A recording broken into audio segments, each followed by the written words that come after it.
So you're eyeing these ZEISS Victory HT 8x54 binoculars and wondering if they're the right move for your birding, hunting, or general outdoor use. I get it, dropping serious cash on optics feels risky when you've already been burned by cheap glass that fogs up or colors everything like a bad Instagram filter. The last thing you want is another pair that looks great on paper but falls apart when the sun dips low or the mist rolls in.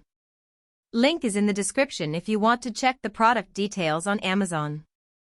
What stands out here isn't just the 8x magnification or the 54mm objective lenses, it's the 95% light transmission you actually notice when you're trying to pick out a warbler in the dim understory at dawn. Most mid-range binoculars start to look murky by 6 a.m., but these keep the image bright and natural without that yellowish tint you sometimes get from cheaper coatings. That matters when you're trying to tell a Tennessee warbler from a Cape May in fading light, and every hue counts. The lens diameter is optimized for weight, which is a real plus if you're carrying these all day. At just under 30 ounces, they're lighter than many 8x42 models that feel like they're trying to anchor your neck. Still, if you're used to the heft of a full-size 8x56, you'll feel the difference. They're not feather light, but they're close enough that most people won't notice after a few hours. The ComfortFocus Concept is where these binoculars quietly outperform a lot of competitors. The big central focus wheel is a joy to use when you're tracking a moving bird or scanning a distant ridge. It's smooth, precise, and has enough throw to lock focus without overshooting. That might sound minor until you've fought a stiff, tiny wheel on cheaper models that makes fine adjustments feel like you're turning a rusty bolt. ZEISS T Coating is the real workhorse here. In overcast conditions or when the sun's low, these lenses keep glare and chromatic aberration under control. I've used cheaper binoculars that gave everything a bluish halo around the edges, annoying when you're trying to read field marks. These don't eliminate it completely, but they keep it subtle enough that it doesn't distract from the view. Now, the biggest reason to skip these is the price tag. If you're a casual birder who mostly watches feeders in the backyard, you'll get 90% of the experience from a $200 pair.